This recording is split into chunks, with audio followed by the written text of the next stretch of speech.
Hey Radicals, I hope that everybody is having an amazing weekend. This is Primo. Apologies, but I do not have a new episode for you this weekend. I had anticipated doing an interview with a big first-time guest on Friday. Unfortunately, this guest fell ill, so we are going to be rescheduling for sometime next week.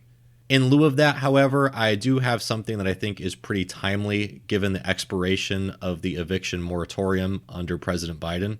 And that is the subject of Jeffrey Katzenberg lobbying to criminalize homelessness in Los Angeles. And relatedly, how the $20 million investment in TYT a few years ago continues to undermine their journalistic integrity. Now, taking a step back, just so that everybody understands what happened a few years ago, there was a $20 million investment deal into TYT. This was many different corporations investing in TYT. And when this deal took place, Cenk Uygur actually put out a video where he described the deal and also said that if the money did change TYT, for people to stop watching them. Now, we have wonderful news for the company. We actually did get an investment that was announced yesterday. It's $20 million, which to us is a lot of money, and to you guys, I'm sure, is a lot of money. We apparently have a message that you guys like. And they said, that's it, that's what we want to back. So it would defeat the entire point if we changed, and then they would lose all their money. Not a good strategy if you're an investor. So judge us on our product, on our videos, on what we say, the message that we put out there, and how we fight for you. And if you think we're not fighting for you, then get rid of us and go find someone else who will. So as longtime viewers and listeners of this show know, that money absolutely did corrupt TYT. I did a whole interview with independent journalist Robbie Yeager where we outlined point by point how that money has changed TYT. Also, over the last couple months, we've seen how they've not only gone after Jimmy Dore, but also Glenn Greenwald, Aaron Mate, Max Blumenthal, Roger Waters, and many others. From my perspective, this actually speaks to a bigger stratification that we're seeing between the corporate-friendly, Democrat-friendly, imperialist progressives like TYT and Sam Cedar and David Pakman and Vosh and all of these really establishment-friendly folks who claim to be leftists versus the anti-imperialist left, people like Jimmy Dore and the Gray Zone and Glenn Greenwald and Lee Camp and Matt Taibbi and Katie Halper and Rania Khalek and one of my recent guests, Laith Marouf, who actually recently was suspended by Twitter after previously being banned by Facebook. One interesting point that Jimmy Dore brought up when he was on my show recently is that there actually was discussion at the time regarding how this $20 million investment would change TYT's reporting. Boy, oh boy, did they change after that. It was like they just went nuts. And I knew. So, and then it was like a year later that executive at the TYT told me that they have to move towards the center. And so I didn't know. Can you just share any more details about that specifically? Like, what was that conversation like, and just how was that framed exactly? I was saying the same shit. I'm like, well, if he's taking money from these people, how is it not going to affect it? It's obviously going to affect, right? And he goes, well, we have to move towards the center. We know that. That's a direct quote. So, and I don't want to say who that was, I mean, Ben Mankiewicz was one of my best friends over there. I had a lot of good friends. I don't want to say who said it, but that was said. And then and when I saw them smear Julian Assange, I was like, oh, they're doing this. They're signaling to a donor. You could tell Cenk didn't even believe what he was saying, just like they don't believe what they're saying about Aaron Mate, just like they don't believe what they're saying about me, just like they don't believe what they're saying about Syria. You could tell in their face, they don't believe it. And he didn't believe. Cenk was just like, oh, I have to do this because he's signaling to a donor.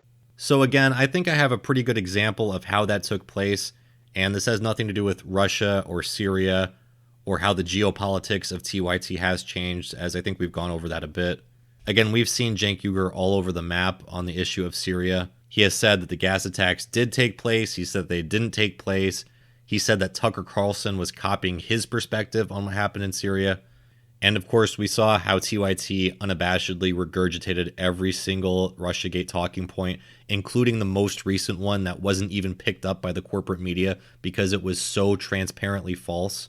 But let's not talk about any of that today, because I know that people like Vosh, for example, really don't care about foreign policy Or they pitch it as the US and the CIA are left-wing compared to right-wing actors like Russia and Syria and China. Apparently China is to the right of the United States. But let's not talk about geopolitics today, because obviously this is something where we're just not going to be able to convince those imperialist folks. Let's talk about a domestic issue and the issue of homelessness in Los Angeles. And I think that this will really highlight how TYT has changed over the last couple years. So to give some background here, in the city of Los Angeles, there are tens of thousands of homeless people. In 2020, it was estimated that there were 66,000 homeless people in Los Angeles. So many of these homeless people live in tent communities where people live in tents in the same area and camp together. Now, I want to bring up an LA Times article from June 30th titled "Hollywood Mogul Jeffrey Katzenberg Wants to Help LA Combat Homelessness." So I'm just going to read through this article here. And although this article is a little biased in favor of Katzenberg, I think it does lay out how Katzenberg lobbied to criminalize homelessness in Los Angeles. So the article says, "As Los Angeles is roiled by a humanitarian crisis on its streets, one of the city's richest residents, Hollywood executive Jeffrey Katzenberg, has begun meeting with local officials to understand homelessness better and to offer some ideas about how he might help. In recent weeks, Katzenberg has discussed the issue with several members of the Los Angeles City Council, as well as aides to Mayor Eric Garcietti, raising questions about how he might influence homelessness policy and whether he intends to bankroll efforts to get people off the streets. It's partly been a listening tour for Katzenberg, who has deep pockets and has donated to countless politicians at a local, state, and national level. But he also came with a message, according to 3 people who spoke with him. People are angry about what's been playing out on the city streets and want change. Quote, I think it goes without saying that the visibility of homelessness is a real thing, and it's something that clearly sparked his attention, Los Angeles Homeless Services Authority Executive Director Heidi Martson said. Quote, I know this issue is something he's been interested in for a while based on our discussions, but seeing the conditions of the street is part of the reason I think that he engaged. Marston has met with the businessman twice in recent weeks and said he was eager to learn about LA County's complex system to deliver care to its neediest. Katzenberg plans to go out with one of her agency's outreach teams in the coming weeks, she said. Several of Katzenberg's meetings have taken place during the run-up to the council's recent decision to impose new anti-camping rules, which would allow the city to remove encampments that are near key public facilities, such as libraries and homeless shelters, once offers for housing have been made. 4 people who met with Katzenberg told the Times that he also wanted to know why so many tents now line the city's sidewalks and what could be done to deliver additional resources to unhoused people. In some meetings, Katzenberg urged council members to act quickly on enacting limits on where people can sleep, according to 2 sources with knowledge of those conversations. Quote, he wanted to be helpful on homelessness, and then it quickly turned to tents down, said one elected official who met with Katzenberg and asked to remain anonymous in order to speak candidly about a private conversation. Katzenberg has met or spoken with at least 6 of the council's 15 members and is planning to sit down with Councilman Bob Bloomfield.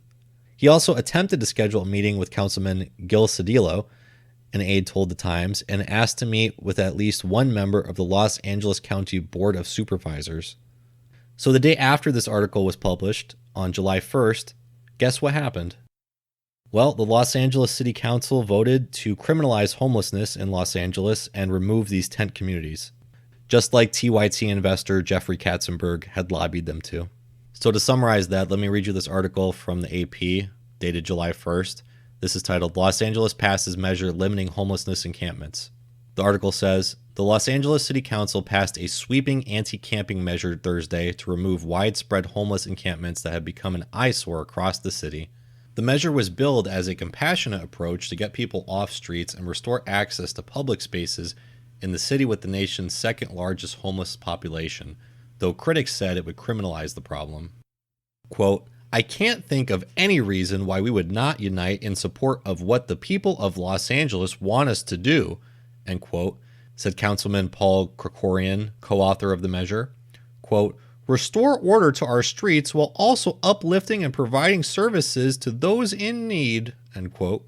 Among other limits, the ordinance that passed 13-2 would ban sitting, lying, sleeping, or storing personal property that blocks sidewalks, streets, or bike lanes, or near driveways, fire hydrants, schools, daycare centers, libraries, homeless shelters, and parks. So what does any of this have to do with TYT? Well, beyond the fact that Jeffrey Katzenberg is an investor in TYT, and by the way, here's also a couple of pictures of Jeffrey Katzenberg with his buddy, former CIA official Henry Crumpton. In case you don't know who Henry Crumpton is, he used to be the head of the CIA's National Resource Division, which is a domestic intelligence operation tasked with turning people into CIA assets. So that's Jeffrey Katzenberg's friend. But all of that aside, about 2.5 weeks before the LA City Council voted to criminalize homelessness, TYT's Anna Kasparian happened to bring up the subject of homelessness in a segment about gun violence. So let's see what Anna had to say about homelessness in Los Angeles. Now, there's one final thing I want to bring up, because I do think that there are progressives, I don't know if it's progressive policy, but progressives in places like California who have made terrible decisions. And so one of those terrible decisions is essentially doing away with anti-camping laws, right? Allowing people to camp out wherever they want, whenever they want. And if, like, we have a homeless problem in California, we have it all throughout the country, but it's particularly bad in California. And so the argument is, well, if there isn't public housing available for people, they should be allowed to camp out. Okay, but there's also a problem right now where there is public housing available and individuals will say, no, I don't want to take it. I don't want to follow the rules in the public housing. And so as a result, I would rather camp out. Progressive lawmakers are like, we should allow them to camp out. And you know what happens? Crime happens. Open air drug markets happen, and it's the truth. These are the facts of the matter. In fact, it was addressed in this Daily Beast article, and honestly, it was cathartic to read it because everyone denies that this is happening. So obviously this is pretty funny. Here's the progressive Anna railing against progressive politicians who don't want to remove homeless encampments.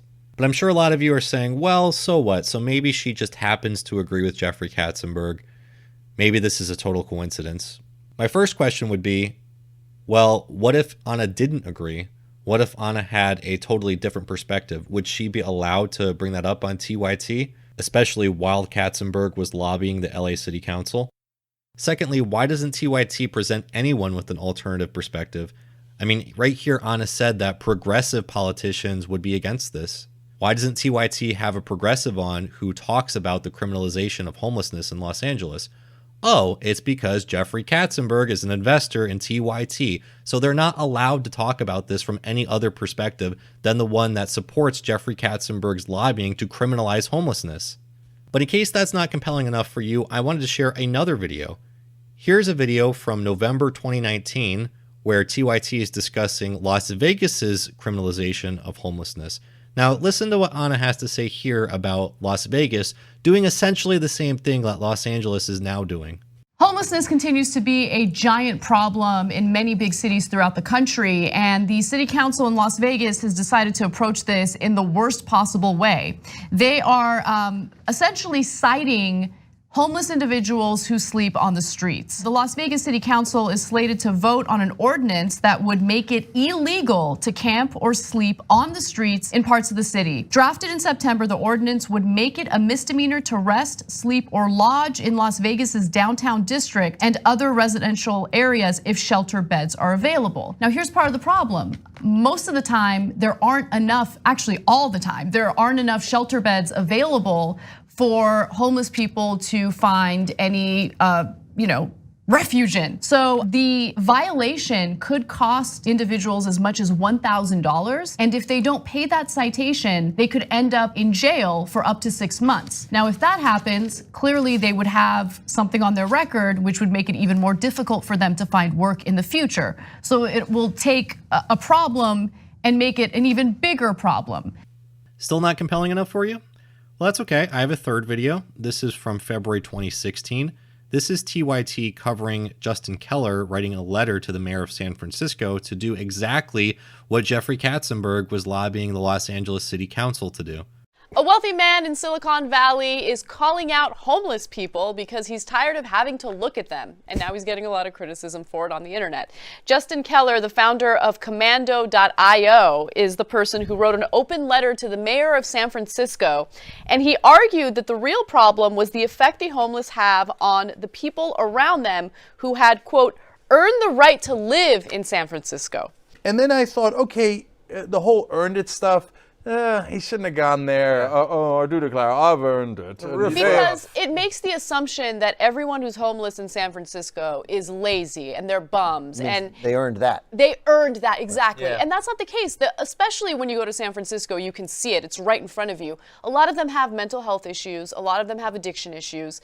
And so to act as though you guys were all on an equal footing and they messed it up and so they deserve the situation they're in is beyond insensitive. It's just ignorant. All of this is to say that TYT is completely beholden to Jeffrey Katzenberg's political agenda. They won't question his lobbying to criminalize homelessness in Los Angeles. Even if they disagreed with him, they wouldn't do it. Just like they won't question the Democratic Party or the Democrats' foreign policy. The irony here is that Cenk Uygur spoke about this for years with his wolf pack. He talked about how corporate money influences the decision-making of politicians. Well, it also influences the decision-making of journalists, or shock jocks who pretend to be journalists. TYT is financially beholden to the establishment.